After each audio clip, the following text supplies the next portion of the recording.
रहस्यमय संदूक। ये कहानी शुरू होती है सुमनगढ़ नाम के एक गांव से, जहां महेंद्र नाथ का कभी बहुत बोलबाला हुआ करता था। समय बीतता गया और बढ़ते समय के साथ लोग उन्हें भूलने लगे।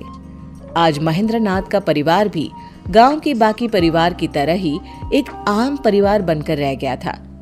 एक हादसे में महेंद्र नाथ की मौत के बाद उनकी पत्नी ने ही घर को संभाला। वो अक्सर अपनी पोती प्रिया को उसके दादाजी की कहानियां बताया करती थी। बहुत अलग से थे तुम्हारे दादाजी। इन आम लोगों से अलग थी उनकी शक्तियाँ। दादाजी के बारे में कुछ और बातें बताओ ना दादी। वो जादू करते थे ना? जादू नहीं बेटा, वो सिद्धियाँ होती हैं जो दादाजी के पास थी। उनके किस्से कितने भी बताऊं कम ही है। क्या माँ, तुम भी इससे ये सब बताने लगी? कल रात को न जाने ये क्या क्या मंत्र पढ़ रही थी। देखो माँ, मैं नहीं चाहता कि इसका ध्यान पढ़ाई से हटे। पंकज ठीक कह रहा है प्रिया, मैं तो सठिया गई हूँ बेटी। जा तू पढ़ाई कर। पंकज की बात सुनकर प्रिया वहां से अपने कमरे में पढ़ने चली जाती है, पर उसके मन में तो बस अपने दादाजी के किस्से को जानना था। ये पापा क्यों मुझे दादाजी की कहानियों से दूर रखना चाहते हैं? ऐसा क्या है उनमें? बहुत हुआ, ऐसा कुछ तो है जो सब मुझसे छुपा रहे हैं। प्रिया छुपकर अपनी दादी के कमरे के बाहर खड़े रहकर उन दोनों की बातें सुन लेती है। माँ, प्रिया को उस संदूक के बारे में कुछ भी पता नहीं चलना चाहिए। इस तरह अगर तुम पिताजी के बारे में उससे बात करती रहोगी तो कभी न कभी वो भी बाहर आ जाएंगे। जो छुपा होना चाहिए। पापा क्या छुपा रहे हैं मुझसे? क्या छुपाना है? कौन सा संदूक? ये सब क्या चल रहा है? तू कब तक छुपा लेगा प्रिया से इन बातों को? कभी ना कभी वो संदूक भी सामने आ जाएगा पंकज। जिद मत करो माँ, वरना मुझे उस संदूक को कहीं रखकर आना होगा।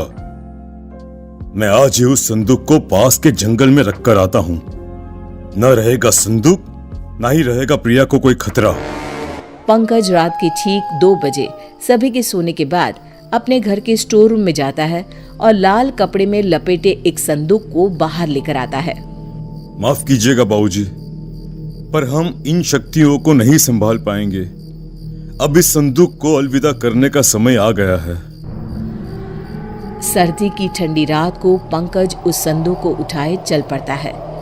हवा बहुत तेज बहने लगती है। अचानक ही आंधी आने जैसा माहौल बन जाता है। अरे, ये अचानक मौसम को क्या हो गया? अगर बारिश शुरू हो गई तो मैं क्या करूंगा? तेज हवाओं के बीच जैसे तैसे पंकज जंगल में पहुंचता है और उस संदूक को वहीं रखकर वापस घर आने को लौट पड़ता है। पंकज को रास्ते में वही संदूक दिखाई पड़ता है। अरे, ये वापस यहाँ कैसे आया? अभी तो मैं इसे जंगल में छोड़कर आया था। पंकज फिर से उस संदूक को जंगल में लेकर जाता है और जमीन में दफना देता है। इस बात से अनजान की प्रिया उसका पीछा कर रही है। पंकज संदूक को दफनाकर निश्चिंत होकर घर वापस आकर सो जाता है। तो इस संदूक को मुझसे छिपाना चाहते थे पापा। लगता है इसमें कोई खजाना है। इसे मैं घर वापस ले जाऊंगी। प्रिया संदूक को वापस अपने घर ले आती है और अपने कमरे में जाकर उसे खोलती है। ये सब क्या चीजें हैं? इतना छोटा सा झाड़ू और ये किताब। क्या पापा इनको छिपाना चाहते थे मुझसे? ओहो, बेकार में इतनी सर्दी में जंगल से इस संदूक को मैं ले आई। कल ही वापस रखाऊंगी। ये कहकर प्रिया सोने चली जाती है।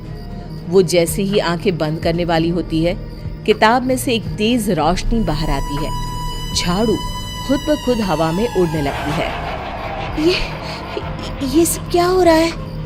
किताब में से रोशनी के साथ साथ कई अक्षर हवा में उड़ने लग जाते हैं। कब से अपने मालिक की तलाश कर रहा था मैं। तुम मिल ही गई मुझे प्रिया। प्रिया की आंखों के सामने सभी अक्षर उसके दिमाग में चले जाते हैं। किताब अपने आप बंद हो जाती है। झाड़ू एक छोटा सा डिब्बा बन जाता है और प्रिया की आंख लग जाती है। अगली सुबह। कल रात जो भी मैंने देखा वो मेरा सपना था या हकीकत? तभी कमरे में बैठी हुई प्रिया को दूसरे कमरे में अपने दादी और पापा की बातें सुनाई देने लग जाती है। मैं यहाँ बैठे हुए कैसे सब कुछ सुन पा रही हूँ? ये कैसे हो सकता है? तभी अचानक से प्रिया को अनजाने साए दिखने लग जाते हैं। हमें बचाओ प्रिया, हमें बचाओ। कौन हो तुम लोग?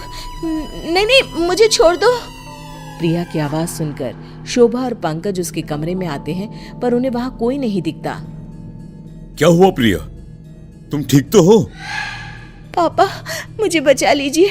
मैं कल वो संदूक अपने साथ ले आई थी। मुझे अब यहाँ पर अजीब से लोग दिखाई दे रहे हैं जो मुझसे मदद मांग रहे हैं। मैं ये जानता था, इसीलिए तो ये सब तुझसे छुपाया मैंने।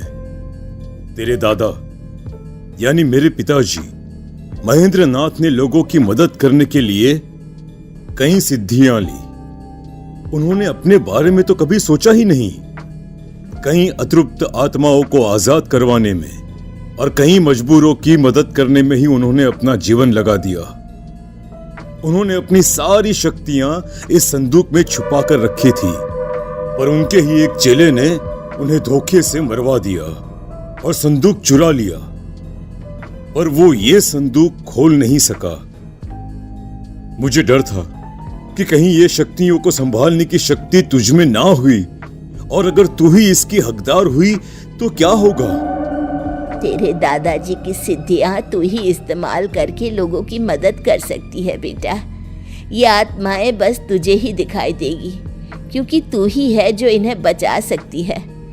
अब जब शक्तियां तुझ तक आ ही गई है तो भगवान तुझे हिम्मत भी देगा।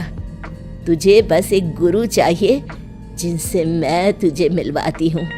शोभा अपने पति के बंद कमरे में जाती है, जहां वो अक्सर साधना किया करती थी। जैसे ही प्रिया उस कमरे में जाती है, महेंद्र की आत्मा भी वहां आ जाती है। ये है तुम्हारे गुरु बेटा। ज्ञान तो प्रिया पा चुकी थी। महेंद्र नाथ प्रिया को सिद्धियों की प्रयोग के नियम की शिक्षा देते हैं। प्रिया इन सब गुणों में महारत हासिल कर लेती है और अपना पूरा जीवन लोगों की भलाई में लगा देती है।